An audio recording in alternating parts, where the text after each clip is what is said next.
नमस्कार प्रिय विद्यार्थियों, योगा ज्योतिष हब यूट्यूब चैनल में आप सबका हार्दिक अभिनंदन है। Unit number 6 NTA yoga net का जो सिलेबस है उसका यूनिट नंबर 6 से जुड़े हुए अभी तक के जितने भी प्रश्न हैं 2020 को छोड़ कर के 17, 18, 19 की पुरानी परीक्षाओं में जो प्रश्न आए हैं उन सब को एक ही वीडियो में इसमें इकट्ठा करके आपके सामने रखने का प्रयास किया गया है और सभी विद्यार्थी ध्यानपूर्वकता से इसको समझिए और साथ साथ में इनके आंसर भी दीजिए। आज का पहले प्रश्न पर आते हैं। सबसे पहला प्रश्न आज का, मानव शरीर में सबसे बड़ी ग्रंथि है।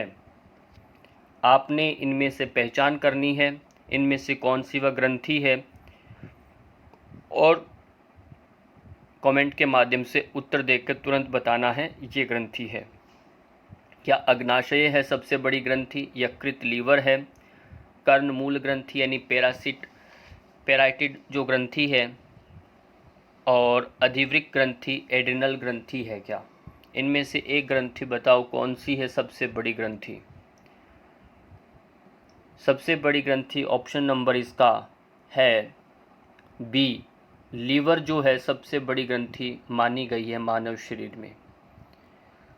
प्रश्न नंबर 2, परनीशियस एनीमिया निम्नलिखित में से किस विटामिन की कमी से होता है। या अपने विटामिन यहाँ दिए गए हैं, नियासिन, साइनोकोबालेमिन, राइबोफ्लेविन, थायमिन। इनमें से एक विटामिन कौन सा है जिसकी कमी से ये परनीशियस एनीमिया हो जाता है। कोशिश करिए बताने का, और जो विद्यार्थी नए हैं वह अपने इस चैनल को सब्सक्राइब कर लीजिए, वीडियो को साथ ही साथ सबको शेयर भी करें। इसका सही उत्तर है ऑप्शन नंबर बी, साइनोकोबालेमिन। ये इसका सही उत्तर है। इसकी कमी से ये परनीशियस एनीमिया नाम का रोग हो जाता है। प्रश्न संख्या 3, क्रेशमर द्वारा व्यक्तित्व का कौन सा प्रकार वर्णित किया गया है। ध्यान दीजिए, मेसोमॉर्फी, एक्टोमॉर्फी, पिकनिक, एंडोमॉर्फी। इनमें से एक कोई ऐसा एक व्यक्तित्व है जो क्रेशमर द्वारा वर्णित किया गया है, वह कौन सा है इनमें से। सही उत्तर बहुत बढ़िया। जो जिनको मालूम है अपना उत्तर लिख करके तुरंत भेजिए। इसका सही उत्तर है option number C, picnic. Picnic जो है ये सही उत्तर है। इन सब का व्याख्या के साथ हमने पहले की वीडियो है जो यूजीसी योगा नेट की, जो उनमें खूब विस्तार से समझाया गया है प्रकारों के और सब के एक एक करके। अब यहाँ पर केवल और केवल आपने एमसीक्यू के जो प्रश्न हैं आपने आंसर देने हैं, हमें इनमें डिटेल में नहीं जा रहे। व्यक्तित्व के फ्राइड मॉडल के घटक निम्नलिखित हैं। इनमें से बताइए स्वह, अहम, पराहम, इदम। इनमें से कितने व्यक्तित्व के फ्राइड मॉडल के घटक माने गए हैं। इनमें से कितने माने गए हैं या आपने बताना है। ए है, बी है, सी है, डी है। क्या सभी हैं या इनमें से 2 हैं या 3 हैं।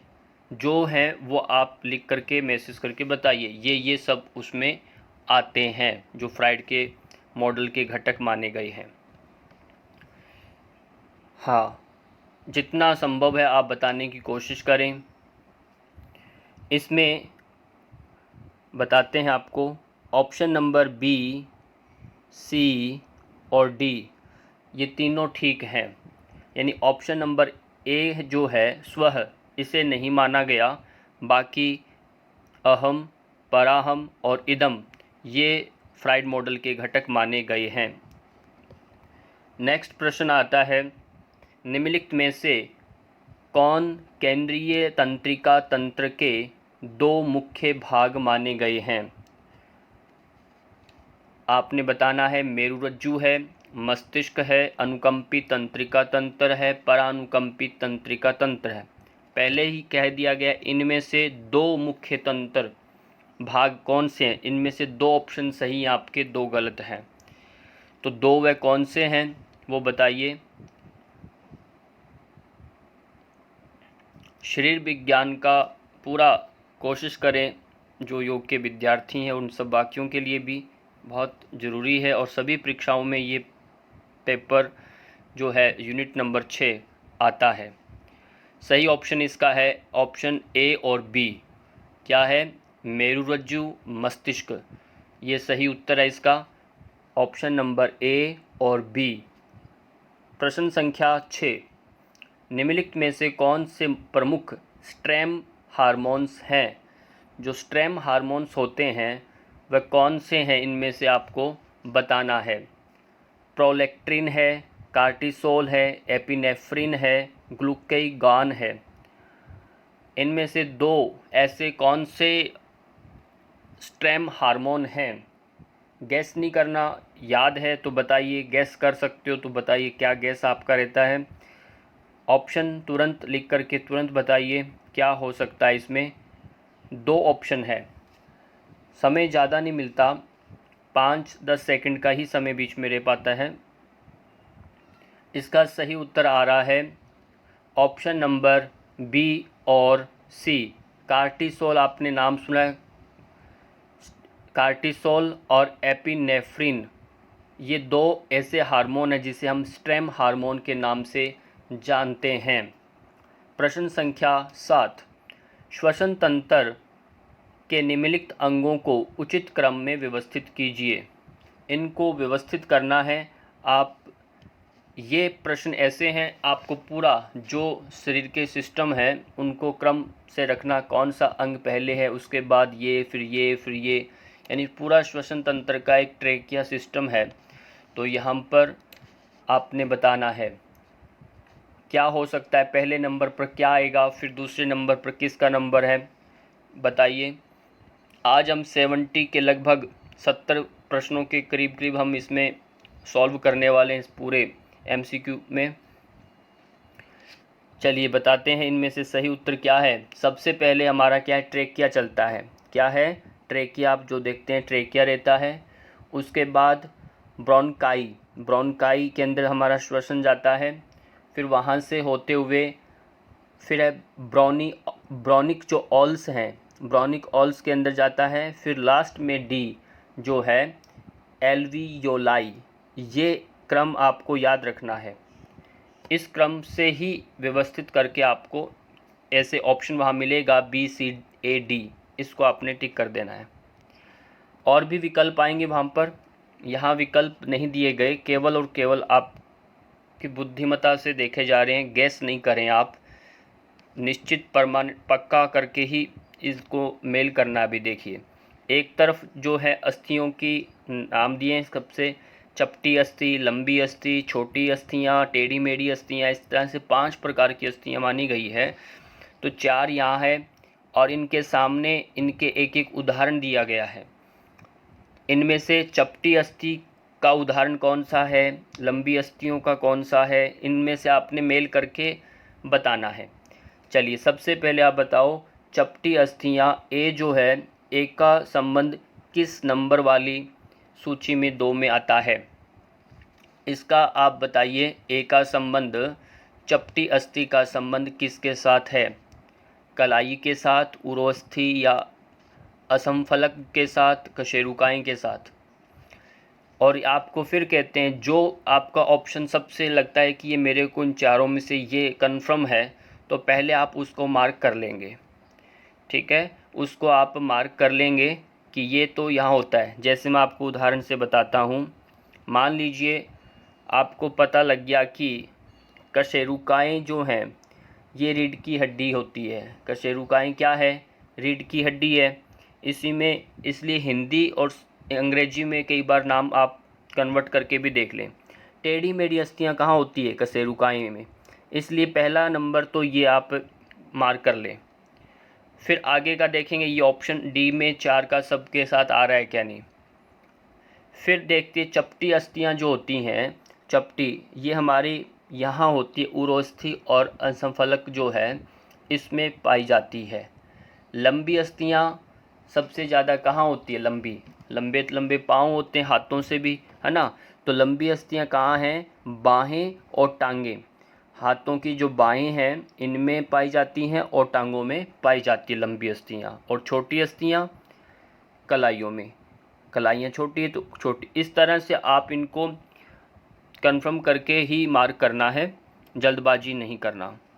नेक्स्ट प्रश्न 9 नंबर का, निम्नलिखित में से कौन सा हार्मोन शरीर में फाइट एंड फ्लाइट रेस्पॉन्स में एक महत्वपूर्ण भूमिका निभाता है? इन चारों में से एक हार्मोन है जो मैंने अभी लिखा, फाइट और फ्लाइट रेस्पॉन्स के नाम से वह जाना जाता है। इसका एक रोल अदा करता है। एड्रेनलिन है, नार एड्रेनलिन है, वृद्धि हार्मोन या ग्लूकेगॉन हार्मोन है। एक हार्मोन ऑप्शन सही है इसका, बताइए कौन सा है? शीघ्रता से उत्तर देने का प्रयत्न करें, अपनी बुद्धिमत्ता पर विश्वास रखें, बार बार देखिए। सही उत्तर इसका आता है ऑप्शन नंबर ए, एड्रेनलिन जो हार्मोन है इसे हम फाइट और फ्लाइट रेस्पॉन्स के नाम से जानते हैं।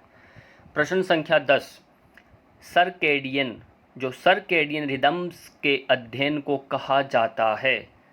कुछ साइकोलॉजी के इसमें प्रश्न आते हैं, मनोविज्ञान भी आपको लगा है थोड़ा। एंडोक्रिनोलॉजी कहते हैं या क्रोनोबायोलॉजी कहते हैं या माइक्रोबायोलॉजी कहते हैं या सेल बायोलॉजी। जितने भी ऑप्शन है इन सब का किनका किसके साथ संबंध होता है, ये विज्ञान क्या कहलाता है, ये सब हमने पुरानी वीडियोस में बताए हैं। आप यहाँ केवल और केवल बताएं सर्केडियन रिदम्स के अध्ययन को क्या कहा जाता है। ऑप्शन फटाफट लिख करके कमेंट करिए, मैसेज करिए, तुरंत पता चले।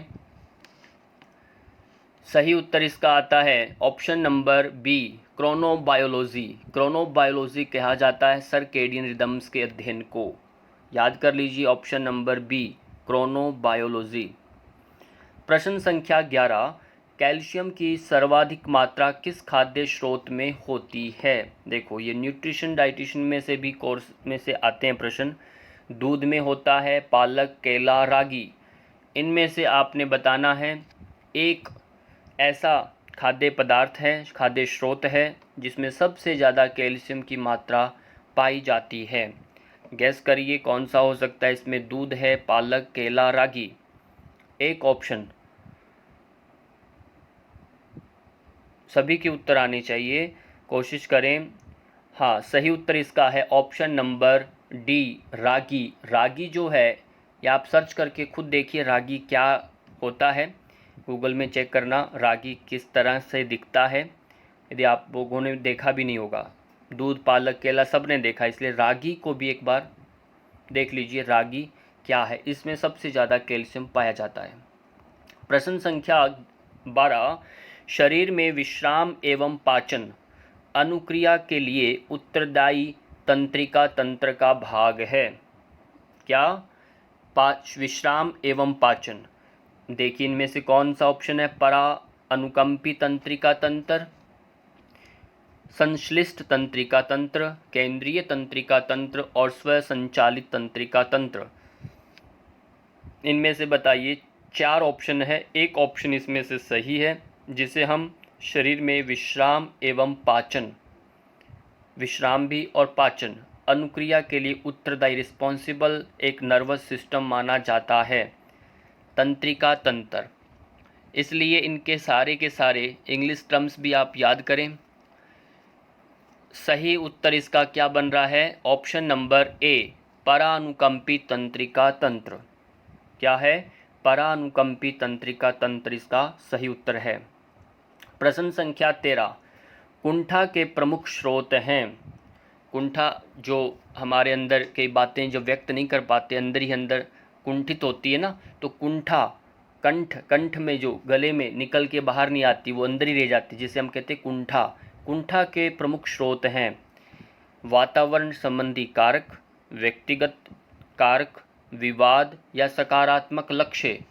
इनमें से एक ऑप्शन गलत है, बाकी 3 सही हैं। जो कुंठा के स्रोत माने गए हैं, जिनको रिस्पॉन्सिबल माना गया है, ये कारण बनते हैं। बताइए, इनमें से एक गलत है, 3 सही हैं। एक गलत कौन सा है? एक गलत को पहचान गए तो समझ में आएगा कि कुंठा के स्रोत बाकी बचे हुए हैं। ऑप्शन लिखकर भेजिए, गलत इनमें से कौन सा है जो नहीं है। बहुत सरलता से आपको दिख रहा होगा इसमें एक ऑप्शन है सकारात्मक लक्ष्य, पॉजिटिविटी दिख रहा है ना, तो ये ऑप्शन क्या है, कुंठित नहीं होने देता। पर यहाँ कुंठा के प्रमुख स्रोत पूछा गया है, तो इसलिए ऑप्शन नंबर डी ये गलत है। बाकी सभी इसमें कारण बनते हैं। प्रश्न संख्या 14, अग्नाशय जिसे हम पैनक्रियास कहते हैं, किन हार्मोन्स का स्राव करता है? किसका करता है? सोमेटोस्टेटिन या ग्लूकेगॉन, कार्टिसोल या एपिनेफ्रिन, इनमें से किस हार्मोन्स का ये स्राव करता है अग्नाशय? इनमें से 2 हार्मोन्स हैं जिसका ये स्राव करता है। वह 2 हार्मोन्स कौन से हैं? तुरंत बताइए ऑप्शन कौन कौन से हैं। आपके प्रश्नों के उत्तर आना, तभी आप ये इसमें पार्टिसिपेट जो कर रहे हैं तभी आनंद आएगा। जो ये सुन रहे हैं, देख रहे हैं, अपना कमेंट करना है मेरे उत्तर देने से पहले, ठीक है। इसका जो सही उत्तर आता है वह है पहला, तो 1 नंबर ए, सोमेटोस्टेटिन, ये हार्मोन है। और दूसरा आता है ग्लूकेगॉन। इन दोनों को कौन स्रावित करता है? अग्नाशय। ये कार्टिसोल, एपिनेफ्रिन सब नीचे का जो है, जो हमने पहले पढ़ा था, फाइट और रिस्पॉन्स वाले जो हमने, ये बहुत तेज़ से स्ट्रेन हार्मोन्स हैं ये। नेक्स्ट आता है 15, हमारे आहार के सार घटक जिसे हम प्रोक्जीमेंट प्रिंसिपल्स कहते हैं, वह कौन से हैं? यानी ये कम से कम इतने चाहिए जिसमें प्रोटीन्स है, मिनरल्स यानी खनिज तत्व, फैट्स, वसा, विटामिन्स। इनमें से कौन कौन से 2 सबसे प्रमुख आहार यानी सार माने गए हैं? ये तो होना ही चाहिए, सबसे बेस्ट में आते हैं। हालांकि चारों होते हैं, इनमें से आहार के सार घटक के रूप में किसे कहा जाता है, वह बताना है। इन चारों में से 2 बताइए वह कौन से हैं। इनमें से पहला है प्रोटीन्स, फिर दूसरा आता है ऑप्शन जो है फैट्स, वसा। जो प्रोटीन्स और वसा सबसे इम्पोर्टेंट है, विटामिन्स ठीक है, मिनरल्स इसके बाद आएंगे, पर ये प्रोटीन्स और फैट सबसे ज़्यादा शरीर की आवश्यकता है, इसमें बताया आहार के सार घटक के रूप में लिया गया है।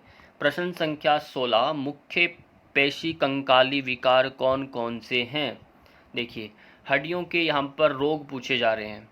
हड्डियों के रोग कौन से हैं? अब इसमें ऑप्शन दिया है कशेरुका, संधिग्रह, संधिशोथ, अपस्मार, पार्किंसंस रोग। इसलिए रोगों के जो हिंदी में अंग्रेजी में दोनों नामों को आपने समझ लेना है, नहीं तो रोग किसके साथ क्या संबंध है समझ में नहीं आएगा। एक वीडियो पूरा रोगों के ऊपर बना के देंगे आपको, सभी रोग जितने हैं किस किस कमी से कैसे बनते हैं। तो यहाँ 2 ऑप्शन इसमें सही हैं, वो बताइए कौन से 2 ऑप्शन है? मुख्य पेशी कंकाली विकार कौन कौन से हैं? 2, कशेरुका आप जानते हैं, कशेरुकाएँ हड्डियों से संबंधित, क्या आपका संधिवात, संधिग्रह, ये पहला ऑप्शन इसमें है।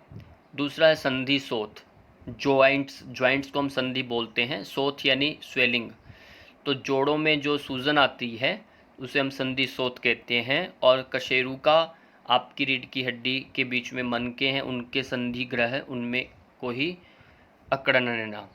तो ये अपस्मार मिर्गी है, पार्किंसन अलग है, इसलिए ऑप्शन नंबर ए और बी ये 2 सही हैं। ऑप्शन नंबर ए और बी दोनों सही है। अब बात करते हैं प्रश्न नंबर 17 की।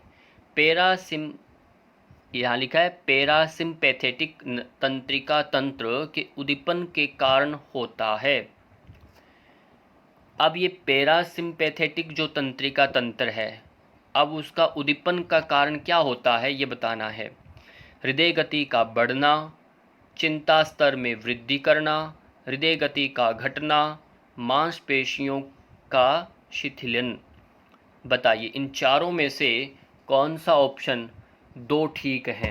हृदय गति को बढ़ा देता है क्या, क्या हृदय गति को घटा देता है? इनमें से एक तो सही होगा। या चिंता स्तर में वृद्धि करना, या मांसपेशियों को ढीला छोड़ देना। दो ऑप्शन बताइए वह दो कौन से हैं जो सही हैं। एक होता है सिंपैथेटिक तंत्रिका, एक होता है पैरासिम्पैथेटिक तंत्रिका तंत्र। दो होती है तंत्रिका। यहाँ पूछा जा रहा है पैरासिम्पैथेटिक तंत्रिका, जिसे हम कहते हैं ईड़ा नाड़ी, है ना। ईड़ा नाड़ी से संबंधित ये प्रश्न है। इनमें से ऑप्शन नंबर सी और डी ये दोनों सही है, यानी हृदय गति का घटना, क्योंकि ठंडा नर्व है ये। हृदय गति का घटना, मांसपेशियों का शिथिलन, ये दो ऑप्शन इसके सही हैं। प्रश्न संख्या 18, अनुसंधान साक्ष्यों के अनुसार दुश्चिंता, जिसे हम एंजाइटी कहते हैं, एंजाइटी के प्रबंधन के लिए किन योगाभ्यासों की सलाह दी जाती है। आपको बहुत सारे ऐसे पेशेंट मिलेंगे, वो पूछेंगे आपसे, तो आप निश्चित करें वह कौन से योगाभ्यास हैं। अब भ्रामरी प्राणायाम करें क्या हैं, भुजंगासन करें, शवासन करें, या पश्चिम उत्तानासन करें। इनमें से एक ऑप्शन गलत है। मैं बता देता हूँ, इनमें से एक ऑप्शन गलत है, जिसे हम एंजाइटी, जिसे दुश्चिंता कहते हैं, उसके प्रबंधन में सलाह नहीं दी जाती, और तीन को हम सलाह देते हैं। एक ऑप्शन गलत, उसको विकल्प कौन सा है बताइए तुरंत। इसका ऑप्शन जो गलत है उसका नाम है option number D, Paschimottanasana. Paschimottanasana नहीं कराते, भ्रामरी प्राणायाम, भुजंगासन, शवासन करवाया जाता है। प्रश्न संख्या 19, निम्नलिखित में से कौन से व्यक्तित्व के विकासात्मक सिद्धांतों के प्रकार हैं। ये प्रश्न, ऐसे प्रश्न आएंगे ही आएंगे निश्चित रूप से, जो आपको गुमराह करेंगे, तो आप इसको ध्यान से सुन लेना है। प्रारूप सिद्धांत क्या है जानना है इसको, अधिगम सिद्धांत क्या है, मनोविश्लेषणात्मक सिद्धांत, खंड विश्लेषण सिद्धांत। इस तरह से चार ऑप्शन है ये। इनमें से बताइए व्यक्तित्व विकासात्मक सिद्धांत कौन कौन से हैं। इनमें से दो ऑप्शन सही हैं, दो ऑप्शन इनमें से सही हैं, दो गलत हैं। वह दो कौन से सही हैं बताओ। दो ऑप्शन सही हैं, प्रारूप सिद्धांत, अधिगम सिद्धांत, कौन से हैं। इसका सही उत्तर आता है ऑप्शन नंबर बी और सी। क्या है? ऑप्शन नंबर बी और सी, अधिगम सिद्धांत, मनोविश्लेषणात्मक सिद्धांत, ये दोनों उत्तर जो हैं आंसर ठीक हैं। प्रश्न संख्या 20 में आ गए हम। नीचे दो कथन दिए गए हैं। देखो कथन वाले हमने प्रश्न किए भी थे, अब कथन ये हैं। अभिकथन है, एक में ए और दूसरा तर्क दिया जाता है। अब इनमें से आपको बताना, जो अभिकथन है क्या वह दूसरे तर्क में वही बात उसको स्पष्ट कर रहा है क्या। यदि नहीं कर रहा तो बताना। तर्क अभिकथन है, शरीर में कम मात्रा में विटामिनों की आवश्यकता होती है। बिल्कुल सही कह रहा है, कम ही चाहिए, और ये संतुलित आहार के महत्वपूर्ण घटक होते हैं। ये भी बात सही है ना। अब इसमें व्याख्या क्या दे रहा है, तर्क दे रहे हैं, विटामिन ऊर्जा की आपूर्ति नहीं करते, क्योंकि इसमें क्या नहीं है, विटामिन ऊर्जा की पूर्ति नहीं करते, लेकिन चयापचय जो है, मेटाबॉलिज्म है, क्रियाओं के नियमन में एक महत्वपूर्ण भूमिका निभाते हैं, और प्रोटीन्स, वसाओं और कार्बोहाइड्रेट्स की उपयोग प्रक्रियाओं में सहयोग करते हैं। इनका यही कार्य है जो अभी नीचे इसमें दिया। इसलिए ऑप्शन नंबर आर, सोचिए ए भी सही है, आर भी सही है। क्या है? ए और आर दोनों सही हैं, और साथ ही साथ आर जो है वह ए की सही व्याख्या है। ए यदि कोई व्यक्ति नहीं समझ पाता ऑप्शन जो ए का दिया है अभिकथन में, तो तर्क देकर सामने वाला उसको और स्पष्टीकरण से समझाने का प्रक्रिया है ये। इसलिए ए आर दोनों सही हैं, आर ए की सही व्याख्या है। ये इसका उत्तर हुआ।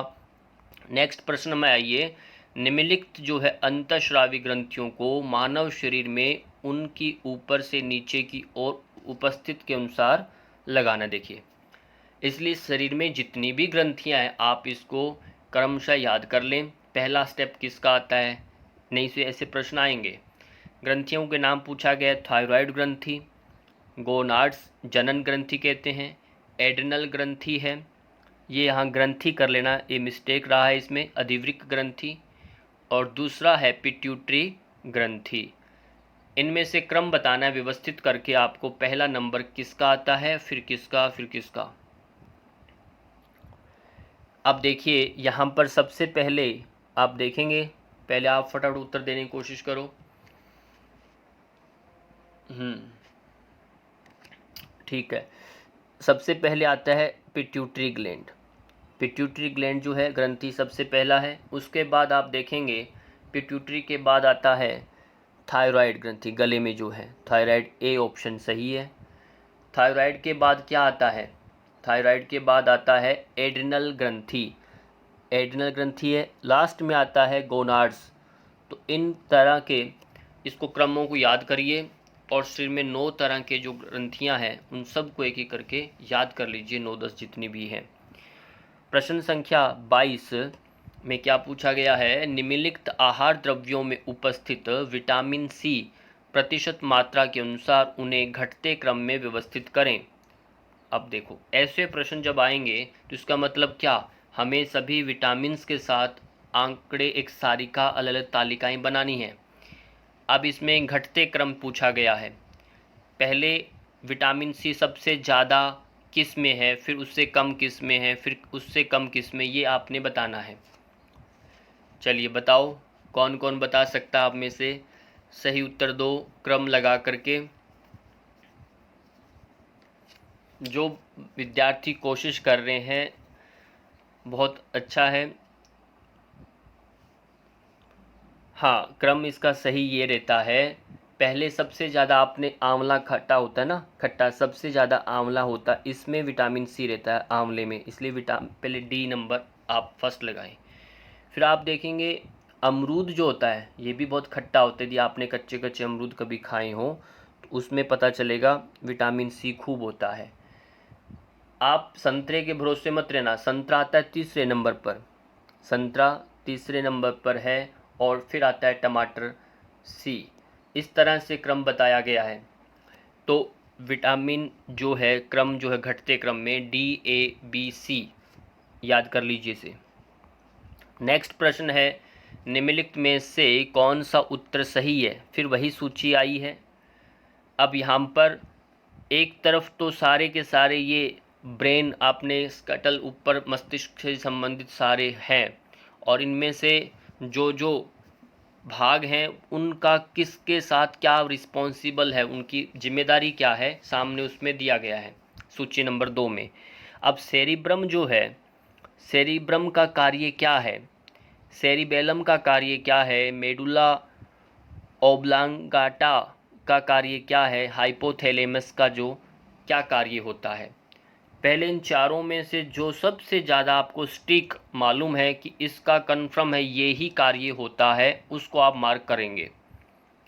चलिए कोशिश करिए, इनमें से सबसे स्टिक जो आपको है एक तरफ दिया गया है, क्या दिया, पहला सूची में स्थिति और स्थिति संबंधी क्रियाओं का नियमन करता है, कौन करता है।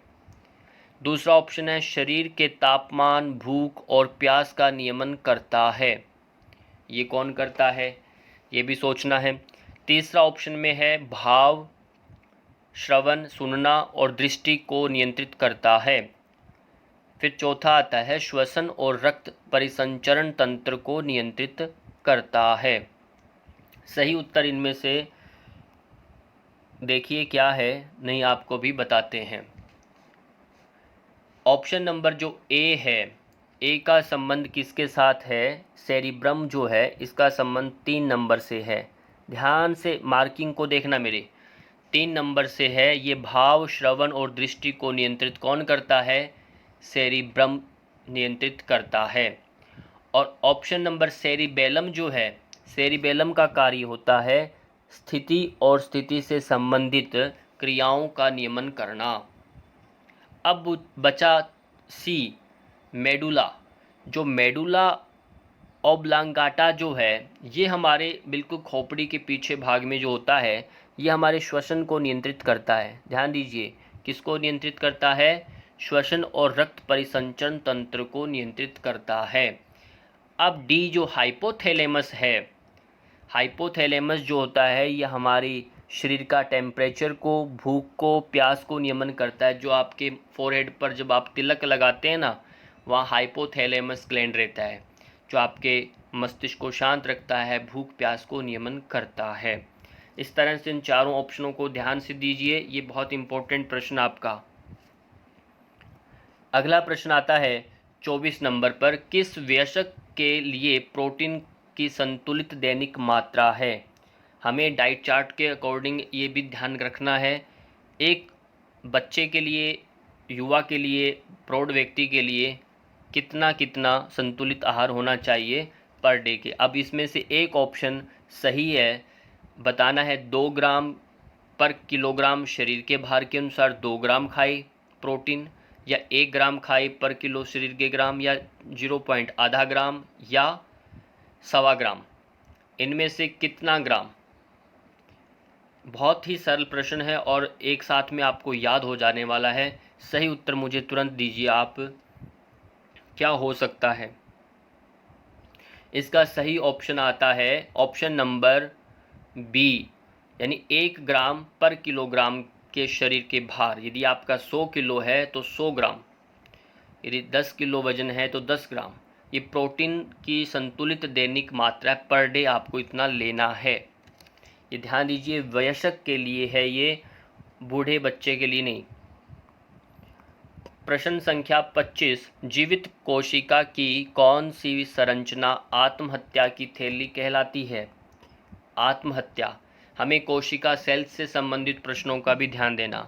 आत्महत्या की थैली, इनमें से centrosome, ribosome, lysosome, Golgi apparatus, इनमें से एक कौन सी कोशिका है जो आत्महत्या की थैली कहलाती है? बहुत इम्पोर्टेंट प्रश्न है और बहुत बार परीक्षाओं में आया है। उम्मीद करता हूँ सभी इसका सही उत्तर देंगे। सेंट्रोसोम, राइबोसोम, लाइसोसोम और गोल्गी एपरेटस। इसका सही उत्तर है ऑप्शन नंबर सी, लाइसोसोम। इसे हम आत्महत्या की थैली के नाम से जानते हैं।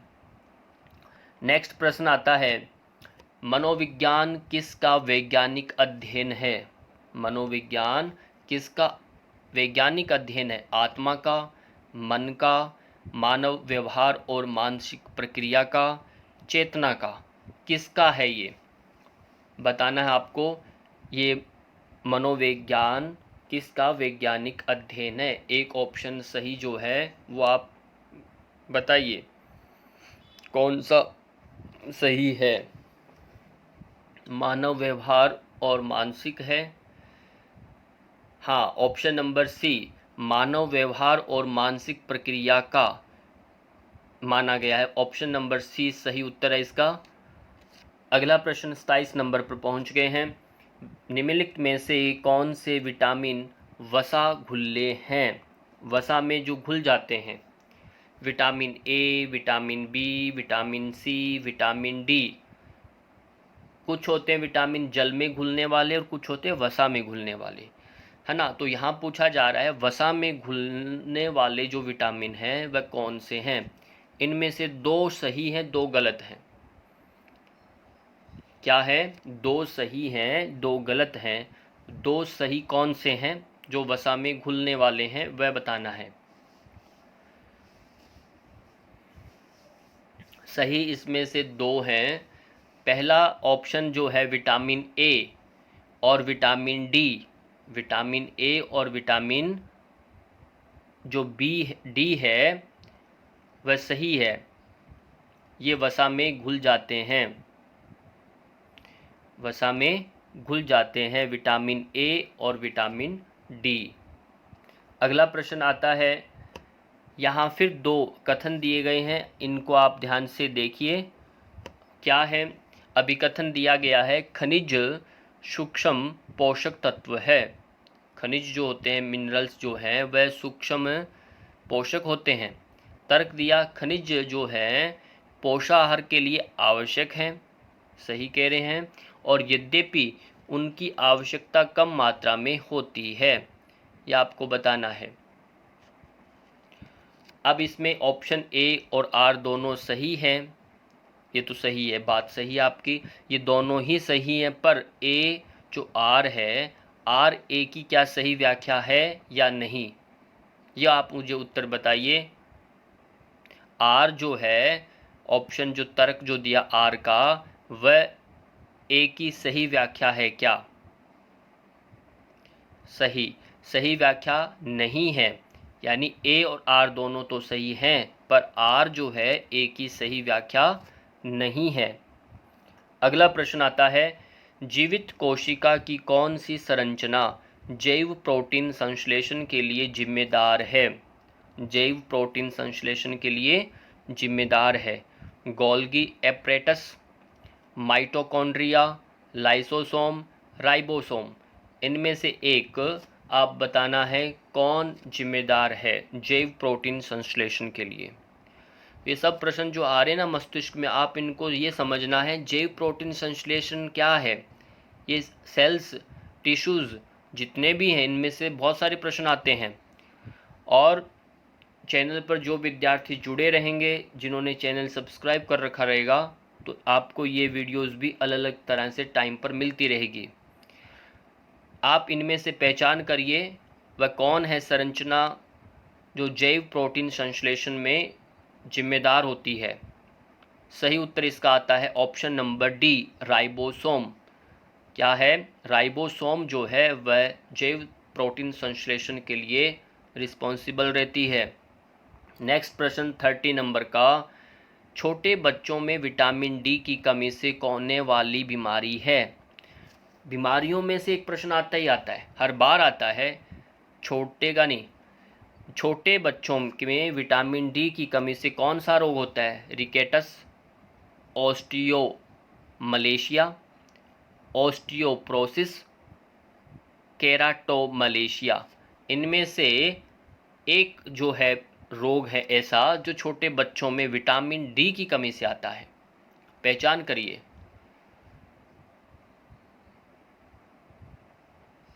पहचान करिए इनमें से सही उत्तर कौन सा है। इसका सही उत्तर है ऑप्शन नंबर ए, रिकेटस। और ये एक एक डिजीज़ के बारे में इनमें बताया गया है विस्तार से। मैं बार बार कह रहा हूँ, पुरानी वीडियोज़ को देख लीजिए जिनमें व्याख्या के साथ ये प्रश्नों को हल किया गया है। रिकेटस जो है ये छोटे बच्चों में विटामिन डी की कमी से आता है। अब ऑस्टियोमलेशिया क्या है, किसकी कमी से आता है, ये सब बताया गया उसमें। प्रश्न नंबर 31, असामान्य व्यक्तित्व के व्यवहार का अध्ययन कहलाता है। सामान्य व्यक्ति नहीं है, यहाँ पूछा गया असामान्य, जो अननॉर्मल जो व्यक्ति होते हैं उनका अध्ययन क्या कहलाता है? अंतर्निरीक्षण, मनोविश्लेषण, प्रेक्षण या विभेदक विधि। कौन सा अध्ययन कहलाता है जो असामान्य है? एबनॉर्मल जो पर्सनैलिटी होती है, व्यक्तित्व जिनका पर्सन होते हैं, उनका स्टडी करना क्या कहलाता है? अंतर्निरीक्षण कहलाता है, मनोविश्लेषण, प्रेक्षण या विभेदक विधि। एक ऑप्शन सही है इसमें से, क्या है? इसका सही उत्तर ऑप्शन नंबर बी, मनोविश्लेषण। मनोविश्लेषण जो है ये सही उत्तर है। प्रश्न संख्या 32, शरीर की कौन सी ग्रंथि बहिश्रावी है? ये अंतःश्रावी, बहिश्रावी, ये दो प्रकार की जो ग्रंथियाँ हैं, और एक होती है उभयश्रावी, दोनों अंतःश्रावी भी होती है, बहिश्रावी भी होती हैं। इनकी पहचान करनी है। क्या बहिश्रावी ग्रंथि इनमें से कौन सी है, आपको बताना है। बहिश्रावी, इनमें से दो ग्रंथियां ऐसी है जो बहिश्रावी है, पीयूष यकृत, लार ग्रंथि, थायराइड ग्रंथि, वह कौन सी दो ग्रंथियां हैं जो बहिश्रावी हैं? एक तो आपको तुरंत याद आ जाता है, बहिश्रावी की जब बात करते हैं, लार ग्रंथि, मुख से जो लार निकलता है, स्लेवा, ये भी ग्लैंड से निकलता है। तो ये बाहिर, एक तो ऑप्शन जहाँ भी देखोगे आप 3 नंबर, इसमें सी ऑप्शन सही रहेगा। अब बचा इन 3 में से एक, वह कौन सा हो सकता है? पीयूष है, यकृत है, थायराइड है। हाँ, ये अब आपको गैस करना पड़ेगा। कई बार एक से डबल विकल्प भी रहते हैं। तो लार ग्रंथि है और दूसरा ऑप्शन है इसमें option number B, option number B. इसलिए यकृत और लार ग्रंथि ये दोनों बहिश्रावी ग्रंथियों में आती हैं। प्रश्न संख्या 33, निम्नलिखित में से कौन श्वसन तंत्र के कार्य हैं? श्वसन तंत्र जो होता है ना हमारा, इसके कार्य क्या हैं? अब इसमें ऑप्शन दिए 4। संवातन यानी वेंटिलेशन के लिए श्वसन तंत्र कार्य करता है, या दृष्टि, ग्रहण प्रक्रिया, सूंघने का जो प्रोसेस रहता है, या ध्वनि उत्पन्न करना, साउंड भी करता है क्या? अब आप चारों में से एक ऑप्शन इसमें गलत है, वो गलत कौन सा है वो बताना है।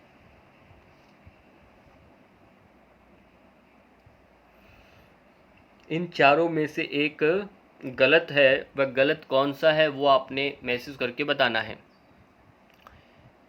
इनमें से गलत है, गलत क्या है? ऑप्शन नंबर बी, दृष्टि जो है, नज़रिया, देखना, श्वसन तंत्र का कार्य नहीं है। बाकी तीनों कार्य श्वसन तंत्र के ही हैं। ऑप्शन नंबर, अब आता है प्रश्न नंबर 34, किए गए शोध से प्राप्त साक्ष्य, जो एविडेंस होते हैं उसे साक्ष्य बोलते हैं, के अनुसार रक्तचाप में कमी का इनमें से संबंध है। जो ब्लड प्रेशर रहता है ना, अब यहाँ रक्तचाप में कमी आने का क्या संबंध है? कैटेकोलामिन में कमी आ जाना, या कैटेकोलामिन में वृद्धि हो जाना, या कमी हो रही है या वृद्धि, या कार्टिसोल में कमी या कार्टिसोल में वृद्धि। इसमें 2 ऑप्शन सही हैं, वह कौन कौन से हैं? रक्तचाप में कमी आना या रक्तचाप में वृद्धि होना, ये 2 बातें हैं। इसलिए यहाँ 2 ऑप्शन इसमें आ रहे हैं, वह 2 ऑप्शन कौन से सही हैं? इसमें सही उत्तर यदि आप पहचान पा रहे हैं तो बहुत अच्छी बात, नहीं याद कर लीजिए। ऑप्शन नंबर ए और सी, कैटेकोलामिन या कॉर्टिसोल में कमी, ये दोनों ए और सी जो ऑप्शन है ये सही है। वृद्धि नहीं होती, यहाँ कमी वाला ही है, पर ये ध्यान रखना, कैटेकोलामिन में कमी आना या कार्टिसोल में कमी आना। प्रश्न संख्या 35, नीचे 2 कथन दिए गए हैं, इनमें से एक कथन देखिए और एक दूसरे कथन से देखिए वह उसका सही व्याख्या है क्या। प्रश्न संख्या ए, इसमें दिया है ऑप्शन अभिकथन में, प्रसंस्कृत मांस के सेवन कैंसर होता है। यानी प्रसंस्कृत जो मतलब बिना पकाया, बिना उसको एक स्वच्छ किया, वो हम यदि मांस खाते हैं तो कैंसर हो जाता है, ऐसा कहा। तर्क क्या दिया? वैज्ञानिक अध्ययन से प्राप्त साक्ष्य, जो एविडेंस आते हैं के अनुसार प्रसंस्कृत यानी जो बिना मार्जन उसको सफाई किए आप खाते हैं मांस के सेवन से, और कोलोरेक्टल कैंसर होने के बीच सीधा संबंध है। ये एक तर्क यहाँ दिया गया वैज्ञानिक साक्ष्यों के आधार पर। अब आपने बताना है क्या ए और आर सही हैं। यदि सही है तो बताना आर जो है ए की सही व्याख्या है या नहीं। इसलिए यहाँ ऑप्शन नहीं है तो आप परेशान मत होइए, मैं बता देता हूँ ए और आर दोनों सही हैं। क्या है? ए और आर दोनों सही हैं, और आर का जो तर्क है ये ए की सही व्याख्या कर रहा है, बता रहा है।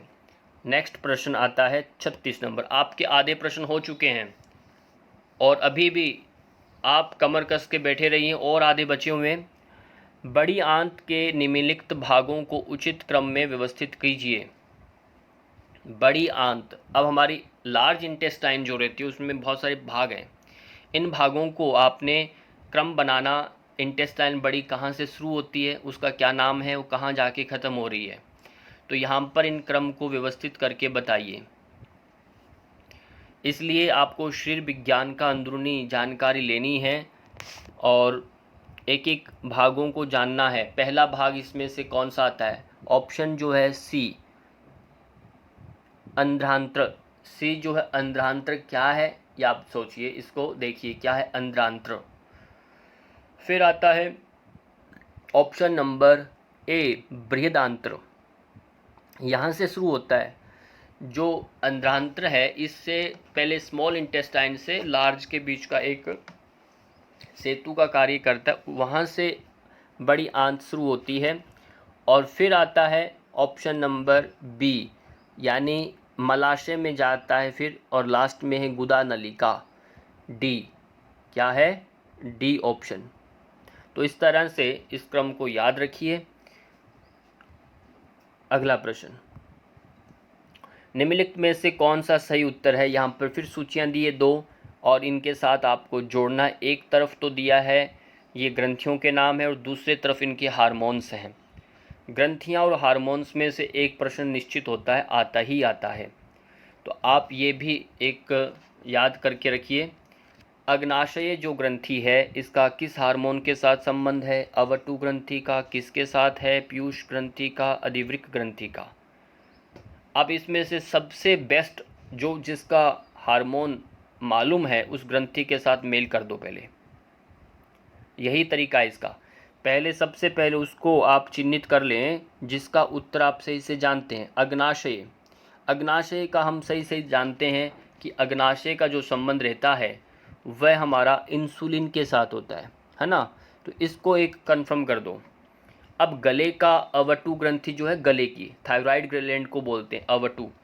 जो थायराइड ग्रंथि है वह कौन सा हार्मोन्स स्रावित करती है, उसको बोलते हैं थायरोक्सिन। थायराइड का मतलब थायरोक्सिन, ये इसको जोड़ लीजिए, थायरोक्सिन।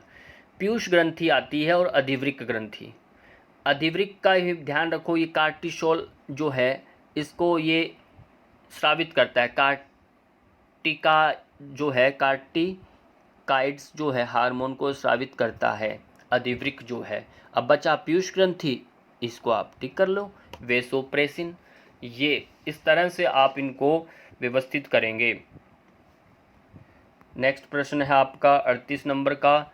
यहाँ फिर सूची आई है, इस सूचियों को संबंधित करिए। अब एक तरफ तो विटामिन्स हैं और जिनकी कमी से कौन सा रोग हो जाता है वो यहाँ बताया गया है। रोग नहीं है, उसकी कमी से जो उनमें दिक्कतें आती हैं उनके लिए आवश्यक हैं ये विटामिन्स, वो इधर सूची में दिए गए हैं। वो आपने पहचान करना है विटामिन ए की कमी से ये किसके लिए बहुत इम्पोर्टेंट है।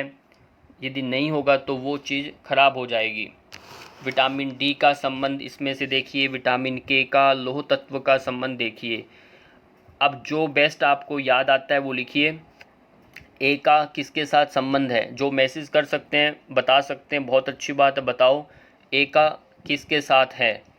बी का संबंध किस नंबर के साथ है, देखिए सी का और डी का किस नंबर के साथ संबंध बन रहा है। थोड़ा बुद्धि पर बल देंगे तभी उत्तर आएंगे, और जो नहीं आ रहे फिर भी उनको ये वीडियो 2-3 बार सुन लेना है परीक्षा से पहले।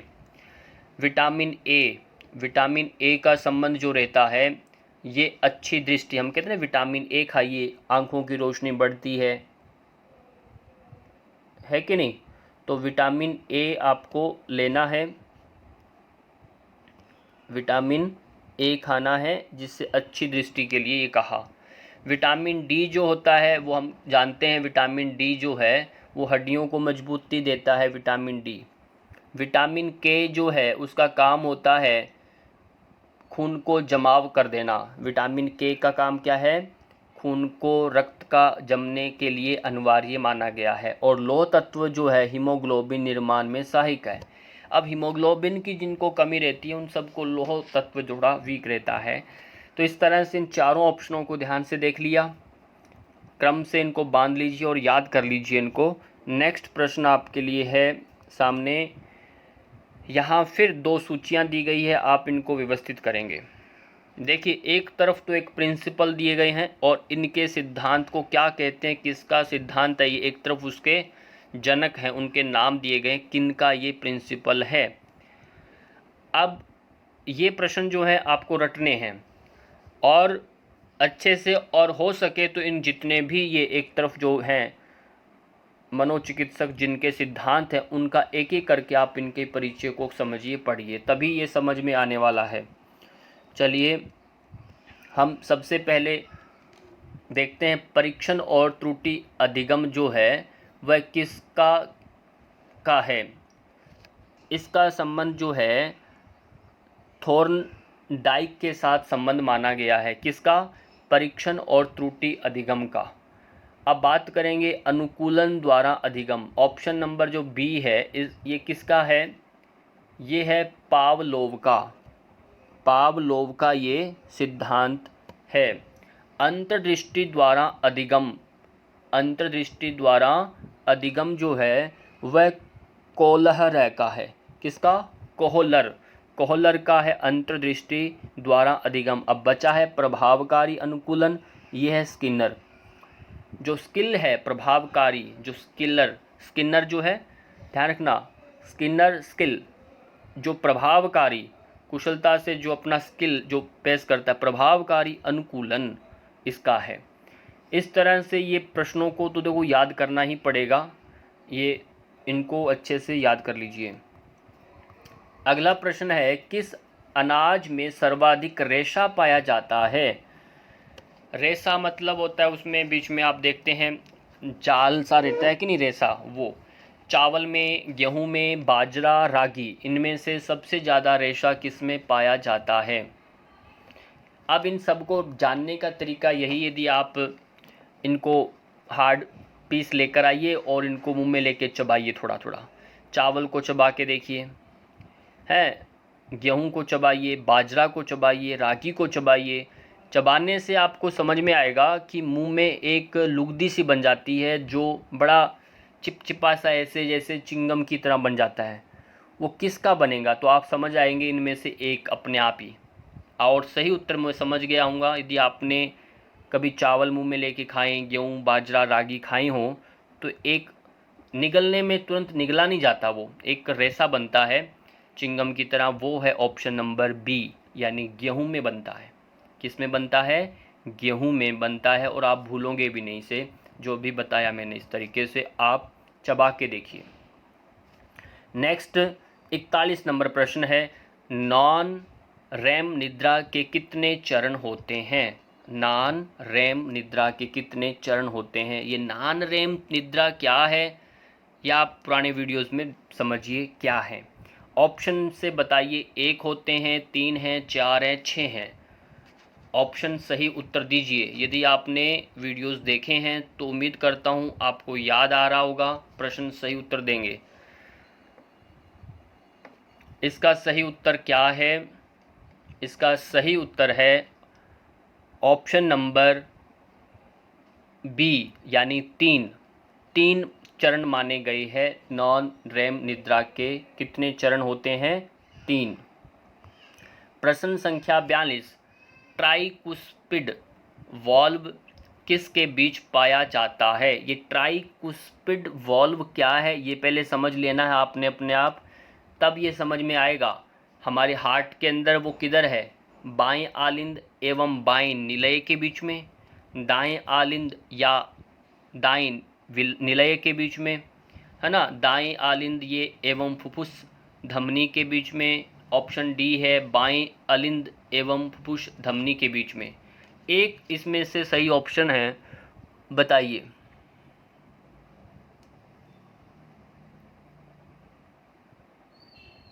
सही उत्तर सोचिए कौन सा है। इसमें सही उत्तर है ऑप्शन नंबर बी। बी जो है इसका सही उत्तर है दाएं अलिंद एवं दाएं निलय, इसका सही उत्तर है। नेक्स्ट प्रश्न प्रोजेस्टेरोन हार्मोन किस ग्रंथि से स्रावित होता है?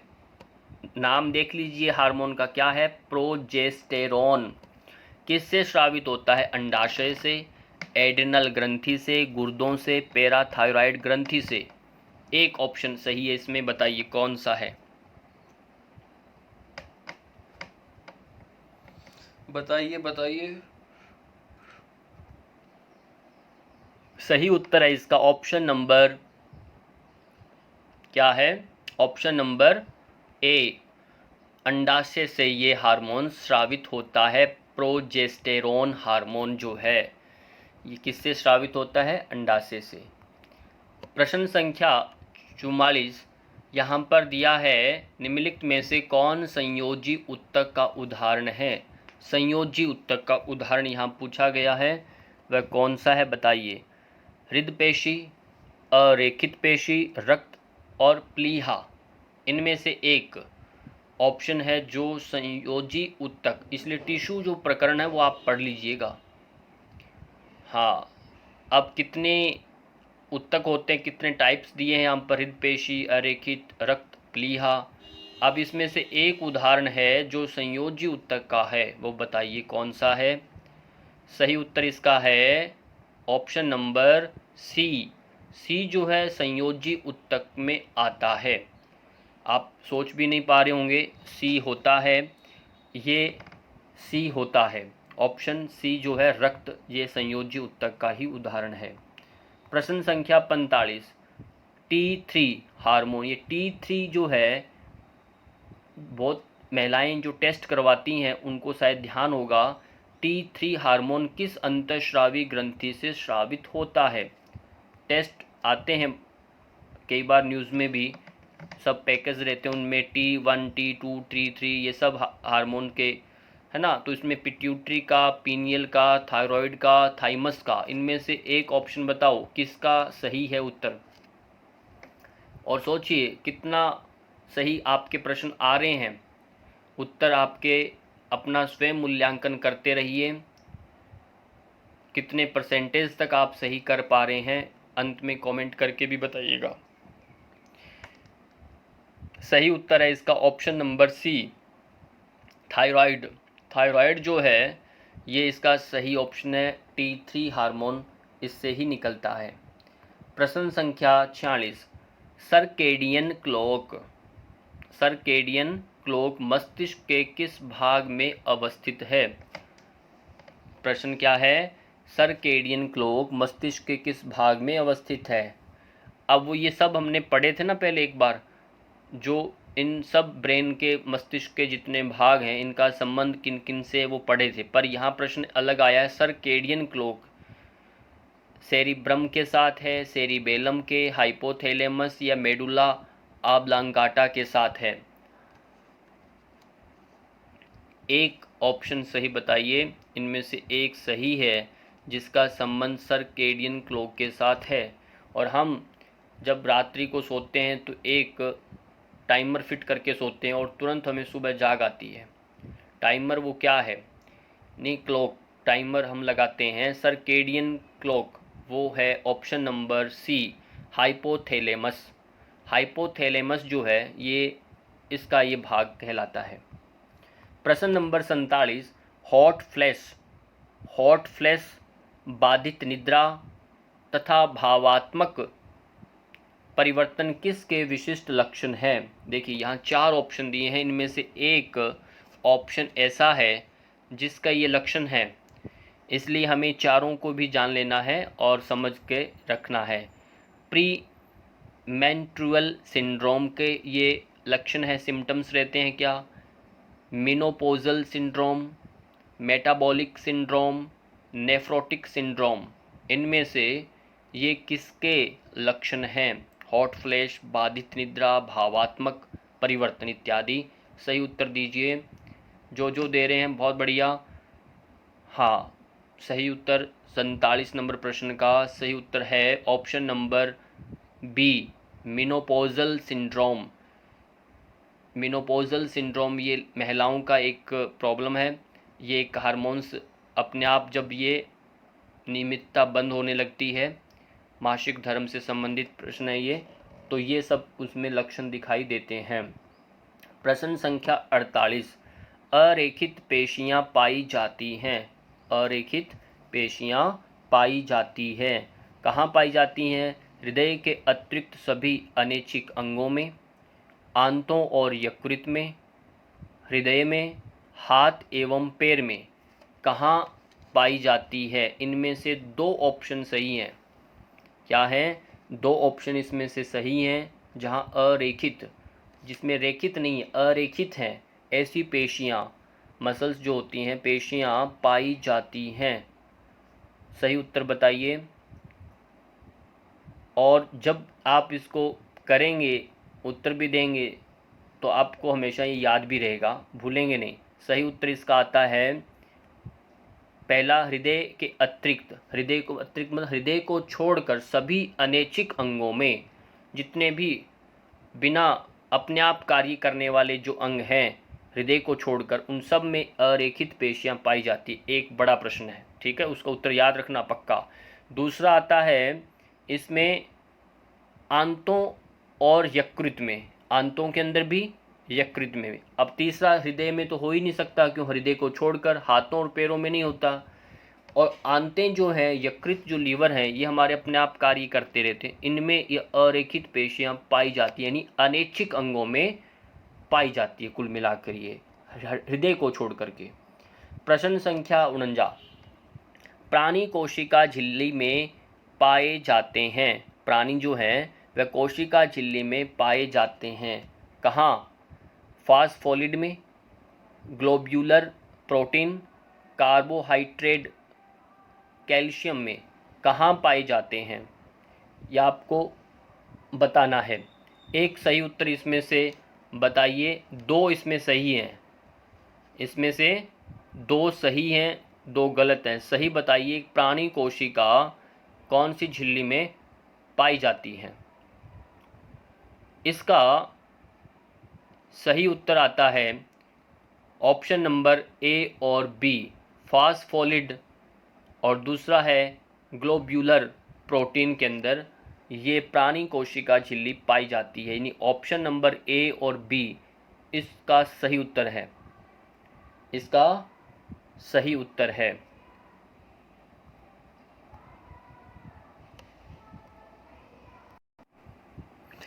प्रश्न नंबर 50, ऊर्जा के समृद्ध स्रोत क्या हैं? ऊर्जा के समृद्ध स्रोत आपको बताने हैं। कौन कौन से हैं इनमें से? देखिए, वसा, कार्बोहाइड्रेट, प्रोटीन, विटामिन। इनमें से ऊर्जा के समृद्ध स्रोत कौन से हैं? ऑप्शन इसमें से दो सही हैं। कितने ऑप्शन सही हैं? दो सही हैं। उत्तर दे के बताइए कौन कौन से दो सही हैं। सही उत्तर इसमें से कौन से हैं? सही उत्तर इसमें से आता है, बताओ, कोशिश करो।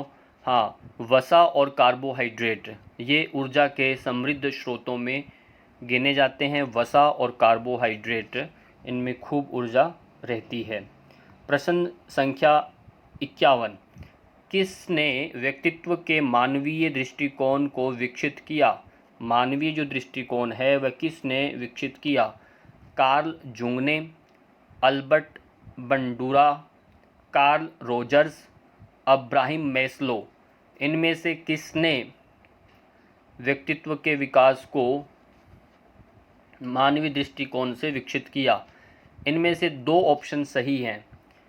दो ऐसे इसमें से जनक हैं जिन्होंने व्यक्तित्व के मानवीय दृष्टिकोण को विकसित किया।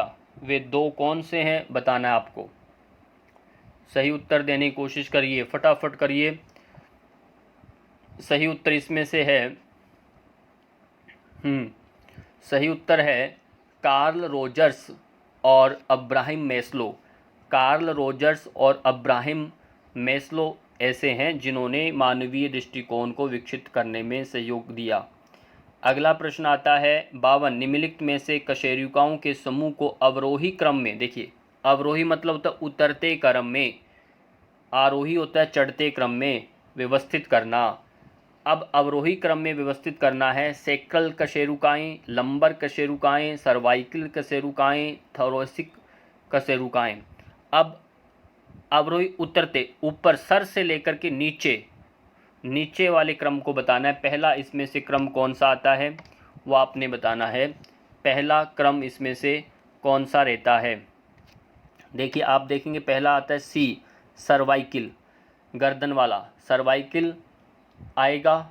फिर थोरेसिक यानी आपके छाती के पीछे वाला भाग थोरेसिक, चेस्ट वाला आता है थोरेसिक। थोरेसिक के बाद आएगा ऑप्शन लंबर कशेरुकाएँ, लंबर कशेरुका ऑप्शन नंबर बी, और फिर आता है ए।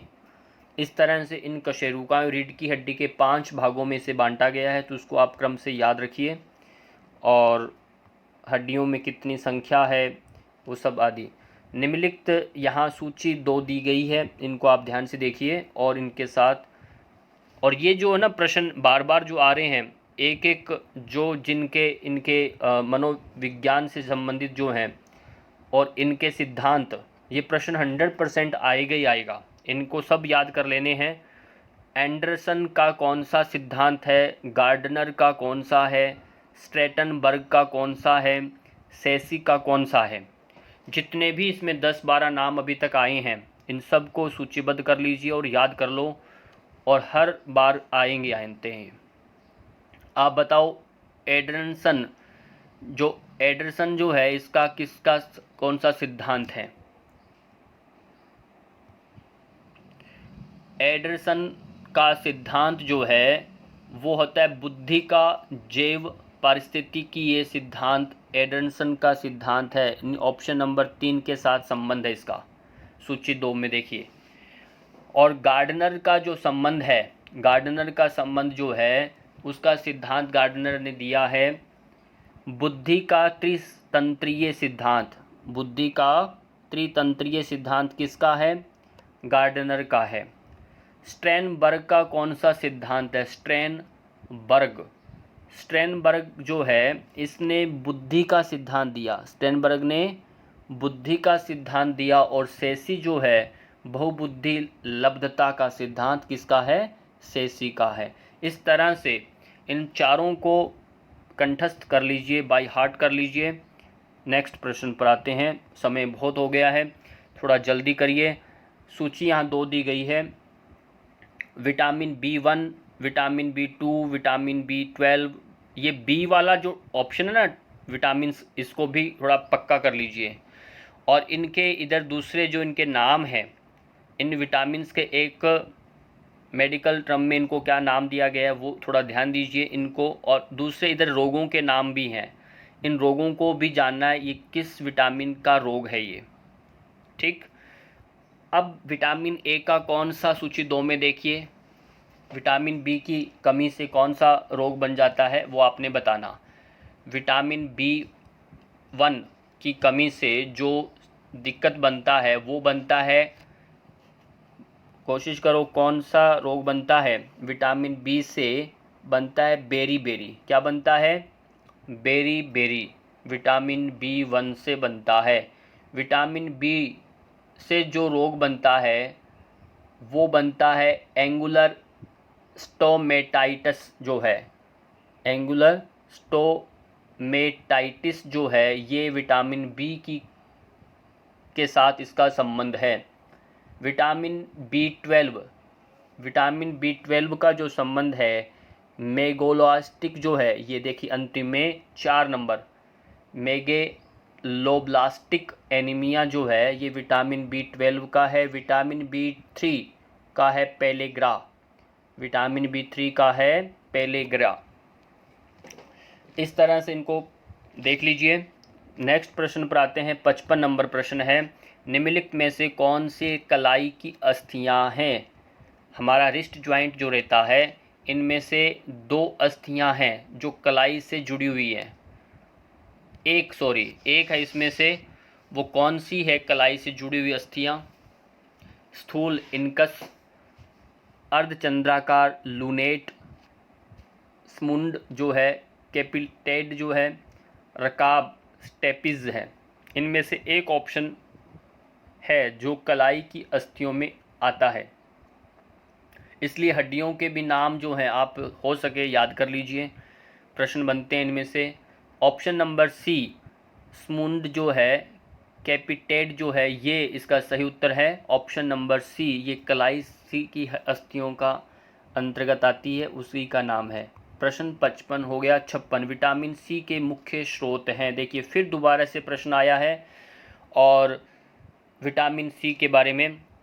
ताजे फल है, यकृत है, हरी पत्तेदार सब्जियां हैं, अंडे का पितक जो पीला जो अंदर का रहता है अंडे में, उसके लिए बोल रहे हैं। इस तरह 4 जो ऑप्शन है इनके लिए पूछा विटामिन सी इनमें से किस में होता है, ये बताना आपको।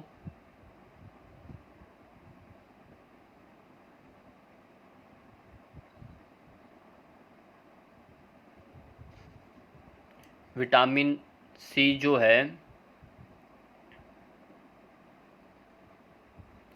एक इसको बताता हूँ, इसमें से 2 ऑप्शन है विटामिन सी के लिए, ताजे फल हैं और दूसरा आता है सी हरे पत्तेदार सब्जियां। 2 ऑप्शन इसमें विटामिन सी के स्रोत हैं, ताजे फल और हरे पत्तेदार सब्जियां। मैं आपको 55 नंबर प्रश्न में दोबारा लेके जा रहा हूँ पीछे, एक बार देखिए। यहाँ एक हमारा मिस्टेक रहा है, इसमें कलाई की जो अस्थियां बताई गई हैं इनमें से 2 ऑप्शन है कलाई के लिए। एक तो बताया मैंने सी जो है बिल्कुल सही है कैपिटेड। एक लूनेट भी है अर्धचंद्राकार, क्या है अर्धचंद्राकार लूनेट जो है ये भी कलाई से जुड़ी हुई है। 2 यहाँ पर अस्थियों के नाम हैं लूनेट और कैपिटेड, या आप इसको कंफर्म करिए, याद रखिए इसको, लूनेट और इसको। नेक्स्ट हमने पढ़ चुके हैं और 57 नंबर प्रश्न पर आते हैं। निम्नलिखित में से किस में प्रोटीन की सर्वाधिक मात्रा होती है? प्रोटीन के अंदर किस में होती है? सोयाबीन में, मूंग में, अरहर में, चना में, किस में सबसे ज़्यादा प्रोटीन की मात्रा होती है, यह आपको बताना है। हाँ, सबसे ज़्यादा एक ही बताना है इनमें से, और हमें दालों का पता है पर दालों में सबसे ज़्यादा प्रोटीन, और सब ये जिम वाले करते हैं, इन सब खाते भी हैं, उनको एक बताया जाता है ये खाओ, इसकी दाल खाइए, वो भिगो के भी खाते हैं। तो इसमें सही उत्तर बहुतों का सही आ रहा है, बहुतों का, और सही उत्तर इसका है ऑप्शन नंबर ए यानी सोयाबीन। सोयाबीन में प्रोटीन की मात्रा बहुत ज़्यादा होती है और खाने पर कई बार इसमें लूज मोशन भी हो जाते हैं, पचता नहीं है ये, तो सोयाबीन।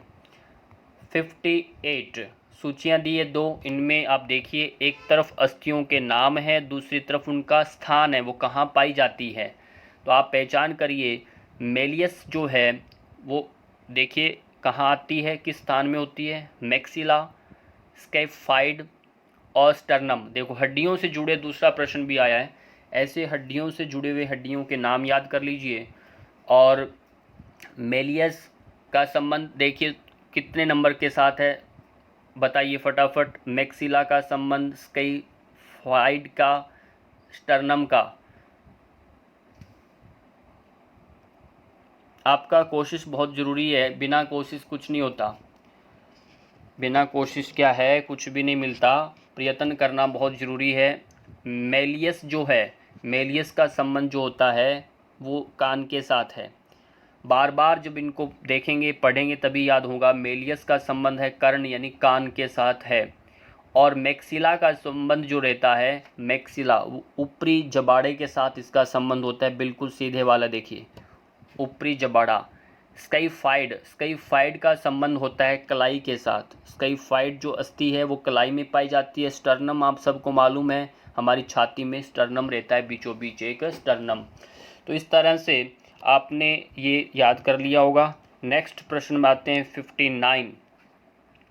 निम्नलिखित में को क्रमानुसार व्यवस्थित कीजिए। क्या करना है यहाँ, ये किडनी से जुड़ा हुआ प्रश्न है आपके, और यहाँ बताना है कि पहला क्रम कौन सा आता है, फिर उसके बाद ये क्रम व्यवस्थित करना है आपने। तो सीक्वेंस सबसे पहले इनमें से कौन सा ऑर्गन आएगा, उसके नीचे व दूसरे नंबर पर ऑर्गन कौन सा आ रहा है, फिर तीसरे और चौथे नंबर पर, ये आपको बताना। ठीक है, तो ये ऑप्शन यहाँ दिए गए हैं ABCD, इनको व्यवस्थित करिए, जो कर सकते हैं करने प्रयास करिए। और मैं भी बता रहा हूँ यहाँ पर, सबसे पहले हमारा किडनी होता है, बिना किडनी के ये सब पूरा आगे लाइन चलती नहीं है। किडनी या वृक्क है, इसको हम ऑप्शन नंबर बी के साथ देखा है। किडनी। किडनी के बाद देखोगे मूत्रवाहिनी, वहाँ 2 नलिकाएँ निकलती है पेशाब के लिए, जिसे हम यूरेटर कहते हैं, मूत्रवाहिनी। इसलिए ऑप्शन जो ए है ये दूसरे नंबर पर। अब यूरेटर जब निकलता है वहाँ से पेशाब, वो कहाँ जाएगा? पहले यूरिनरी ब्लैडर रहता है, जिसमें हम मूत्राशय, जहाँ पेशाब इकट्ठा होता है, उसको वहाँ जाकर वह स्टोर कर लेता है। जो वहाँ स्टोर हो जाता है, फिर मूत्र मार्ग एक यूरेथ्रा रहता है, जिसके थ्रू वो पेशाब पूरे शरीर से बाहर निकल जाता है। इसलिए ऑप्शन डी ये क्रम रहता है। आप यूरिनरी का नाम दे के आगे पीछे नहीं करना। वृक्क से मूत्रवाहिनी यूरेटर निकलेगा, फिर उसमें यूरिन ब्लैडर में आएगा, फिर मूत्र मार्ग से होकर बाहर आएगा। ये क्रम रहता है इसका। अगला प्रश्न 60 नंबर पर, व्यक्तित्व के पदानुक्रम प्रारूप के प्रणेता कौन है? देखिए फिर मनोविज्ञान से प्रश्न आ गया। मेस्लो, जुंग, एडलर और ग्रेगर, इनमें से एक सही उत्तर है, बताओ कौन सा है? व्यक्तित्व के पदानुक्रम प्रारूप के प्रणेता कौन है? मेस्लो है, जुंग है, एडलर है, ग्रेगर है।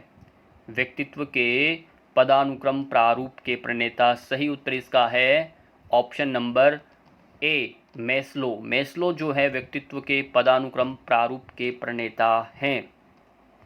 प्रश्न संख्या 61, और ये अभी फिर कहूँगा, अभी तक जो विद्यार्थियों ने ढंग से मन से पार्टिसिपेट नहीं कर पा रहे, वो पीछे वाले वीडियोस देखिए, एक एक यूनिट को देखिए, और कहीं कोई भी शंका समाधान के लिए गुंजाइश हो तो पूछिए, बताएंगे। नेत्र की संवाहिका परत वेस्कुलर कोट निम्नलिखित में से किस से निर्मित होती है? नेत्र की संवाहिका परत, देखिए आंख ऑर्गन जो है ना, इससे संबंधित प्रश्न है ये, इसलिए हमारे 5 जो सेंस ऑर्गन्स हैं उनको भी आप एक बार देखिएगा। श्वेत पटल स्क्लेरा, स्वच्छ मंडल जिसे हम कार्निया कहते हैं, रक्तक पटल जिसे हम कोराइड कहते हैं, परितारिका जिसे हम आइरस कहते हैं। अब देखिए इनके इंग्लिश और हिंदी के नाम साथ ही साथ हैं। अब इनमें से बताना है नेत्र की संवाहिका परत, इनमें से 2 ऑप्शन सही हैं आपके, जिसे हम वेस्कुलर कोट के नाम से जानते हैं, जो निर्मित करता है। 2 ऑप्शन इसमें से सही है, उत्तर दीजिए।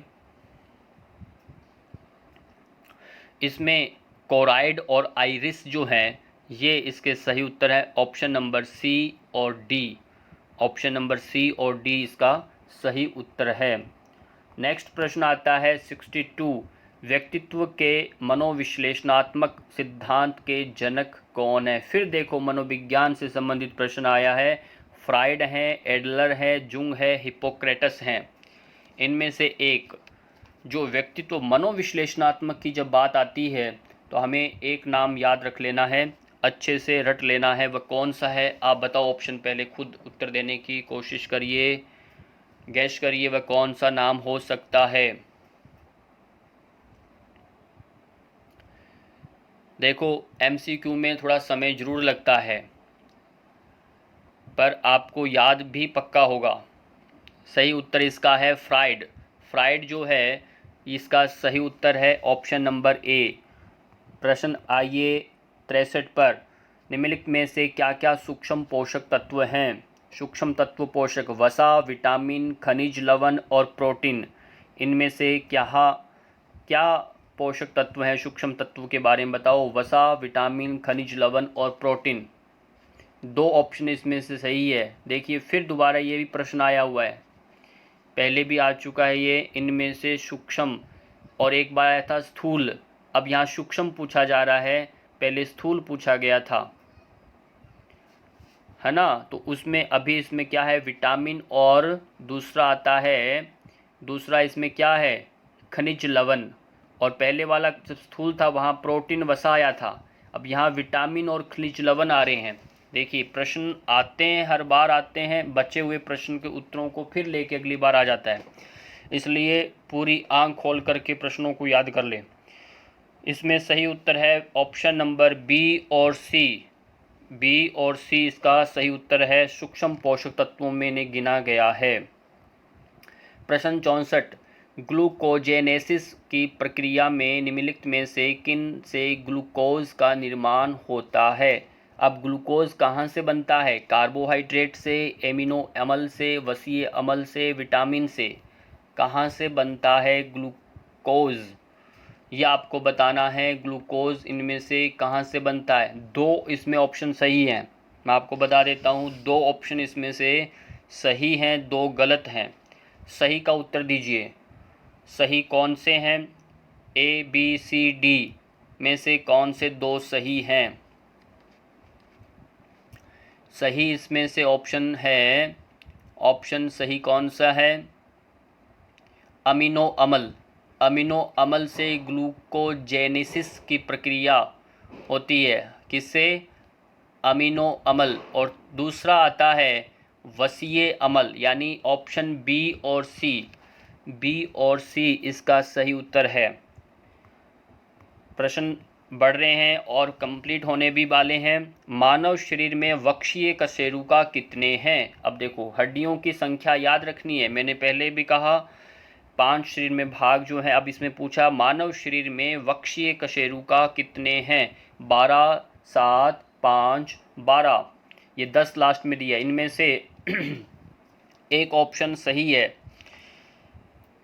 कशेरुका, वक्षीय कशेरुका जो है, इनमें से कितनी हड्डियां हैं? 12, 7, 5, 10। सही उत्तर है ऑप्शन नंबर ए, 12। 12 है इसके अंदर। अगला प्रश्न है, वयस्कों में विटामिन डी की कमी के कारण कौन सा रोग होता है? देखिए, विटामिन डी का पूछा गया, ये पहले भी आया है। पहले बच्चों का पूछा, अब पूछा जा रहा है वयस्कों का। पहले वहाँ पर बच्चों का पूछा गया। अब यहाँ पर देखिए, इनमें से बताना है केराटोमलेशिया, ऑस्टियोमलेशिया, रिकेटस और ऑस्टियोपोरोसिस। इनमें से एक जो वयस्कों में विटामिन डी की कमी के कारण रोग हो जाता है। वयस्क मीन्स यंग, जो जवान होते हैं, उनके लिए कौन सा रोग होता है? और ये आजकल रोग बढ़ता ही जा रहा है, ये भी बता देता हूँ, कि विटामिन डी ले ही नहीं पाते, उसकी वजह से ये रोग बढ़ता ही जा रहा है। और इसका सही उत्तर जो लिख रहे हैं उनके लिए बहुत बहुत धन्यवाद। सही उत्तर इसका है option number B, osteomalacia. Osteomalacia क्या है? देखिए, ये सब यहाँ नहीं बताया जाएगा।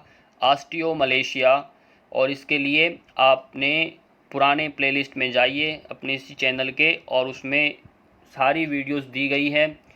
आप उनमें देखोगे तो आप एक एक करके देखो, वहाँ पर यूजीसी योगा नेट की पुरानी वीडियोस रखी हैं, सबको एक एक बार देख लीजिए। तो वहाँ पर इन चारों ऑप्शनों को एक एक करके व्याख्या भी की गई है, समझाया गया है। बहुत इन पर मेहनत हो चुकी है पहले से। अब उन्हीं के ये प्रश्न संग्रह हर यूनिट बना करके आपके सामने रखे गए हैं। प्रश्न संख्या 67, किस ग्रंथि ग्लैंड की वाहिनी स्टेनसन की वाहिनी, यानी स्टेनसन डक्ट जिसे हम कहते हैं, कहलाती है? ये सेकंड लास्ट प्रश्न आपका इस आज की वीडियो का। ध्यान से देखिए, ऑप्शन आपके सामने हैं। अग्नाशय, अधिवृक्क ग्रंथि, कर्णमूल ग्रंथि और पीयूष ग्रंथि, है ना। यहाँ ग्रंथियाँ दो यहाँ पर गलत टाइप हो रहा है। ये ग्रंथि है कर्णमूल ग्रंथि, पीयूष ग्रंथि समझिए इसे।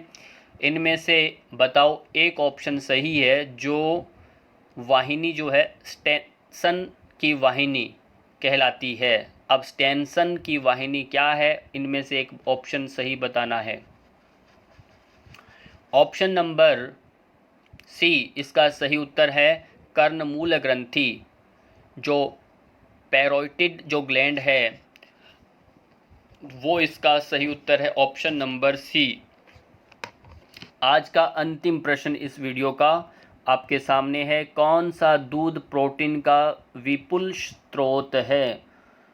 कौन सा इनमें से एक ऐसा दूध है जिसमें प्रोटीन भरपूर मात्रा में पाया जाता है? आपने बताना है भैंस का दूध, गाय का दूध, बकरी का दूध या मानव यानी महिला का दूध।